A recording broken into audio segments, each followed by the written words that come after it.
நானோ Brilliant Academy திருச்சியின் NEET JEE repeaters புரோகிராமில் சேருங்கள். உங்கள் ஒரு வருட தியாகம் உங்கள் குடும்பத்தின் தலைமுறை மாற்றம். மணமகள் மன்றங்கள்ல உறுப்பினர் அல்லாதோருக்கு மது விற்பனை குறித்து ஆய்வு செய்து நடவடிக்கை எடுக்க கோரி உயர்நீதிமன்ற மதுரை அமர்வில் வழக்கு தொடரப்பட்டுச்சு.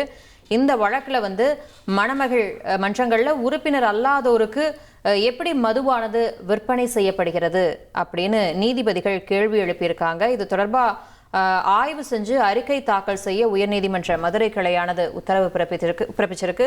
இது தொடர்பான கூடுதல் விவரங்களோட இணைகிறார் செய்தியாளர் மாரிசாமி. வணக்கம் மாரிசாமி. நீதிமன்றம் இந்த உத்தரவுல குறிப்பிட்டிருக்கக்கூடிய முக்கிய அம்சங்கள் என்ன? விரிவான தகவல்களை பதிவு பண்ணுங்க.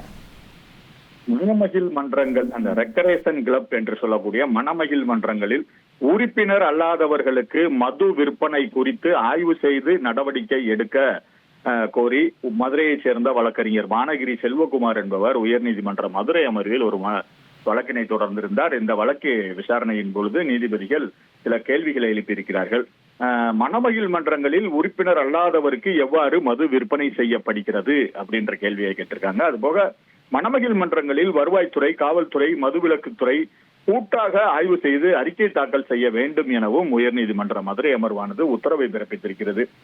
வழக்கறிஞர் செல்வகுமார், மானகிரி செல்வகுமார் உயர்நீதிமன்ற மதுரை அமர்வில் தாக்கல் செய்துள்ள அந்த பொதுநல மனுவில் கூறியிருக்கிறது, கடந்த 18/8/2025 அன்று மதுரை உயர்நீதிமன்றம் மாவட்ட பதிவாளர்கள், காவல்துறை மற்றும் கலால்துறை இணைந்து அனைத்து மணமகிழ் மன்றங்களிலும் திடீர் ஆய்வு நடத்தி சட்டவிரோதமாக மதுபான விற்பனை, சூதாட்டம் உள்ளிட்ட செயல்களில் ஈடுபடும் மன்றங்கள் மீது குற்றவியல் நடவடிக்கை எடுக்கும், விதிமுறைகளை மீறும் சங்கங்கள் பதிவை ரத்து செய்ய வேண்டும், பள்ளி, கல்லூரி, மருத்துவமனை, வழிபாட்டு தலங்கள் அருகே உள்ள F2 உரிமங்களை மறு ஆய்வு செய்யவும் உத்தரவிட்டிருந்தது. ஆனால் சுற்றறிக்கை அனுப்பியும் எந்த நடவடிக்கையும் மேற்கொள்ளப்படவில்லை.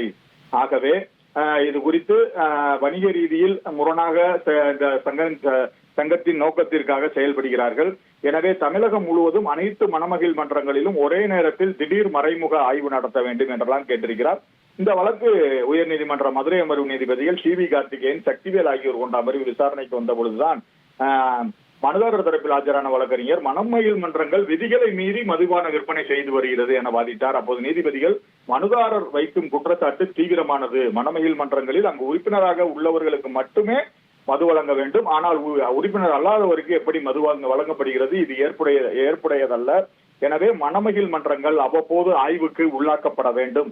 அதன் அடிப்படையில் மனுதாரர் குறிப்பிட்டுள்ள 8 மணமகிழ் மன்றத்திலும் மதுரை மாவட்ட ஆட்சியர் கண்காணிப்பில் வருவாய் கோட்டாட்சியர், மதுவிலக்குத்துறையினர், பத்திரப்பதிவுத்துறையினர், காவல்துறையினர் இணைந்து ஆய்வு செய்து அறிக்கை தாக்கல் செய்ய உத்தரவிட்டு வழக்கு விசாரணையை ஆகஸ்ட் 13ஆம் தேதிக்கு ஒத்திவைத்து உத்தரவிட்டிருக்கிறார்கள் நீதிபதிகள்.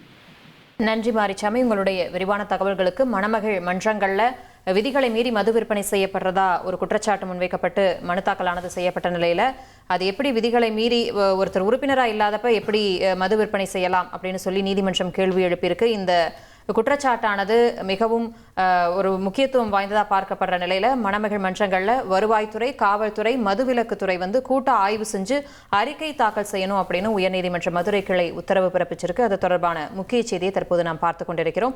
நானோ பிரில்லியன்ட் அகாடமி திருச்சியின் நீட் JEE ரிப்பீட்டர்ஸ் புரோகிராமில் சேருங்கள். உங்கள் ஒரு வருட தியாகம் உங்கள் குடும்பத்தின் தலைமுறை மாற்றம்.